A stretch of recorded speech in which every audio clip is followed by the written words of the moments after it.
Assalamualaikum warahmatullahi wabarakatuh. Perkenalkan, kami dari kelompok 3, kelompok yang akan menjelaskan dan mempresentasikan mengenai akhlak. Akhlak menjadi pribadi yang islami. Kelompok ini sendiri terdiri dari 9 orang. Yang pertama adalah Iksan Maulana Febrianto sebagai host, saya sendiri Yanuar Bangun Cahyo sebagai moderator, lalu ada Nur Hasanah sebagai presenter pertama, Evi Apriliani sebagai presenter kedua, Falih Ahmad Naufal sebagai presenter ketiga, Ayu Novianti sebagai presenter keempat, dan yang terakhir ada Adina Salsabila yang akan menjadi presenter kelima. Disambung ada Dita Nanda Firdaus dan Irfan Nur Hilmi yang akan menjadi notulen 1 dan notulen 2. Langsung saja kita ke pemateri pertama yaitu Nur Hasanah. Yang pertama yaitu makna akhlak. Kata akhlak berasal dari bahasa Arab yaitu ahlakun yang mana dilihat dalam bentuk lapasnya. Kata akhlak berbentuk jamak yaitu hulukun dalam kamus Al-Mujib yang artinya sifat, tabiat, adat, kebiasaan, perangai, watak, adab, dan budi pekerti yang melekat pada diri seseorang. Akar kata akhlak adalah holako yang artinya menciptakan, seakar dengan holik sang pencipta dan makhluk yang diciptakan. Akhlak bukan saja merupakan tata aturan atau norma perilaku yang mengatur antara hubungan manusia saja, melainkan dengan Tuhan, bahkan dengan alam semesta. Perbuatan manusia dapat dikategorikan kepada akhlak jika memenuhi syarat-syarat sebagai berikut. Perbuatan itu dilakukan berulang-ulang sehingga menjadi kebiasaan. Perbuatan itu timbul dengan mudah tanpa dipikir atau diteliti terlebih dahulu sehingga benar-benar merupakan suatu kebiasaan. Yang kedua adalah sumber akhlak. Al-Quran merupakan sumber utama akhlak. Itu artinya menjadi tolak ukur baik buruknya akhlak. Karena pembenaran Al-Quran itu bersifat objektif, komprehensif, dan universal. Al-Quran merupakan sumber hukum dan peraturan yang mengatur semua hal tentang manusia. Sumber akhlak yang kedua adalah as-sunnah. Dari as-sunnah dapat diketahui norma-norma baik, buruk bagi akhlak dalam Islam. Ya, terima kasih kepada Nur Hasanah yang telah menjelaskan materi pertama. Lalu kita akan langsung menuju ke presenter kedua. Evi Apriliani, dipersilahkan. Selanjutnya yaitu pembagian akhlak. Dalam Islam, berdasarkan pada sifat, akhlak dibagi menjadi dua bagian. Yang pertama yaitu akhlak mahmudah, yaitu akhlak terpuji atau akhlak yang baik. Yang termasuk pada akhlak mahmudah, diantaranya yang pertama yaitu sabar. Sabar adalah mampu menahan diri atau mampu mengendalikan amarah. Yang kedua yaitu ikhlas, adalah mengerjakan sesuatu amal hanya semata-mata karena Allah, yakni harus mengharap ridhonya. Yang ketiga yaitu jujur, adalah mengatakan sesuatu itu dengan apa adanya dan harus dengan hati yang lurus. Yang keempat yaitu pemaaf, yaitu orang yang memberikan maaf kepada peminta maaf yang menyadari kesalahannya. Yang kelima yaitu pemurah, artinya sikap seseorang yang ringan untuk mengeluarkan sebagian hartanya untuk kepentingan orang lain. Selanjutnya yaitu menepati janji, artinya orang yang datang ke tempat yang sudah disepakati. Yang kedua yaitu akhlak mazmumah, yaitu akhlak tercela atau perbuatan yang buruk. Adapun yang termasuk pada akhlak majmumah diantaranya yang pertama yaitu riya, adalah melakukan suatu perbuatan baik dengan niat karena manusia atau ingin mendapat pujian orang. Dengan kata lain, riya sama dengan pamer. Yang kedua yaitu sum'ah, artinya sikap atau sifat senang dan gemar memperdengarkan amal perbuatan yang telah ia lakukan kepada orang lain dengan harap agar orang lain menyanjung dan memujinya.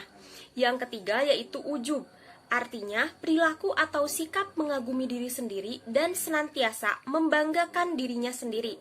Yang keempat yaitu takabur, artinya orang yang merasa bahwa dirinya besar, lebih segala-galanya dari orang lain.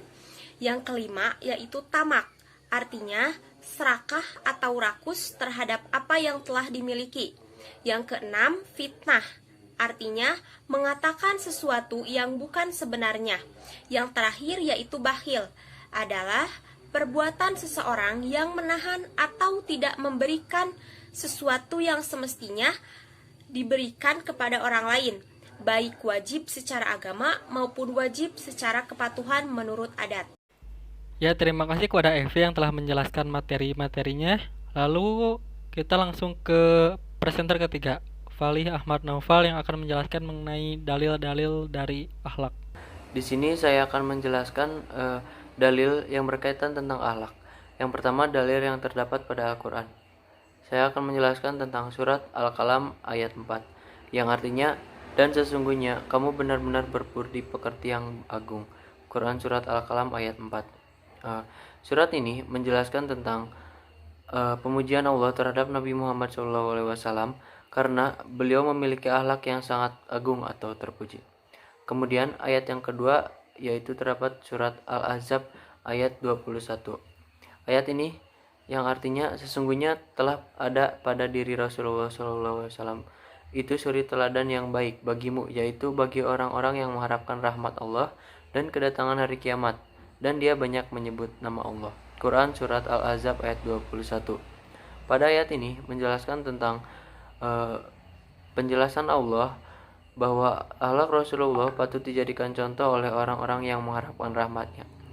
Kemudian yang kedua ada dalil yang terdapat pada hadis berkaitan dengan akhlak.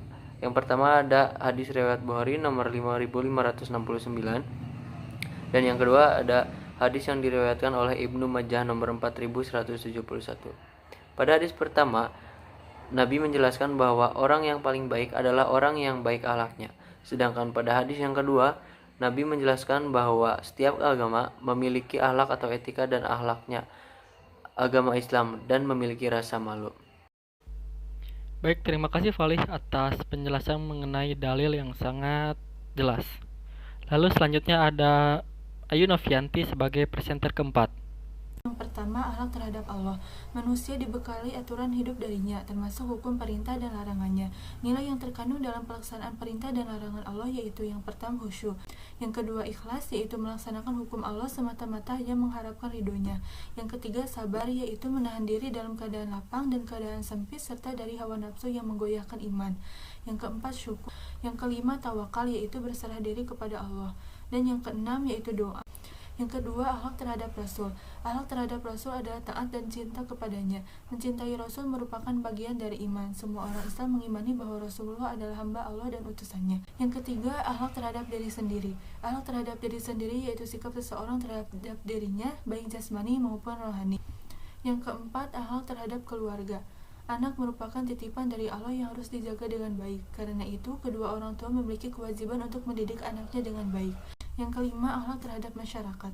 Manusia merupakan makhluk sosial, artinya manusia tidak bisa hidup tanpa bantuan orang lain. Oleh karena itu, manusia harus memiliki hubungan yang baik dengan manusia lainnya. Islam mengajarkan penganutnya berlaku baik terhadap tetangganya seperti memulai mengucapkan salam kepada tetangga, menjenguk tetangga yang sakit, meminta maaf jika berbuat salah, dan sebagainya. Dan yang keenam yaitu akhlak terhadap lingkungan. Lingkungan merupakan segala sesuatu yang ada di sekitar kita. Al-Quran menganjurkan kepada manusia supaya berakhlak terhadap lingkungannya. Ya, terima kasih kepada Ayu yang telah menjelaskan materi mengenai berbagai implementasi dari akhlak. Lalu selanjutnya ada pemateri terakhir kita yaitu Adina Salsabila yang akan menjelaskan mengenai indikator manusia berakhlak. Manusia berakhlak adalah manusia yang hatinya bersih, suci, dan sehat. Sedangkan manusia yang tidak berakhlak memiliki hati yang kotor atau sakit. Menurut Imam Al-Ghazali, indikator manusia berakhlak adalah adanya iman di dalam hatinya. Sebaliknya, orang yang tidak berakhlak terdapat nifak di dalam hatinya atau ketidaksesuaian antara hati dengan perbuatan. Imam Al-Ghazali menyebutkan bahwa ada beberapa tanda-tanda manusia yang berakhlak.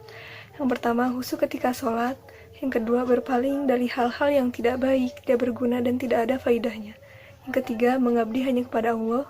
Lalu selalu memuji dan mengagungkan Allah, bergetar hatinya jika disebut nama Allah, tawadu dan tidak sombong, bijaksana, menghormati tamu, menghargai tetangga, lalu tidak menyakiti orang lain baik dalam perkataan maupun perbuatan. Yang terakhir adalah tenang dalam menghadapi segala urusan.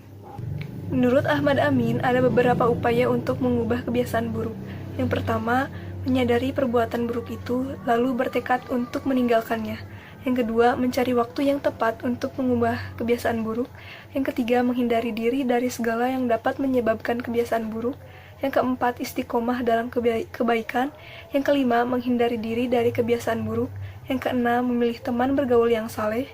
Yang ketujuh, menyibukkan diri dengan hal-hal yang bermanfaat. Ya, terima kasih kepada Adinda yang telah menjelaskan materi mengenai indikator manusia berakhlak. Dan juga sekaligus menjadi pemateri terakhir kita kali ini.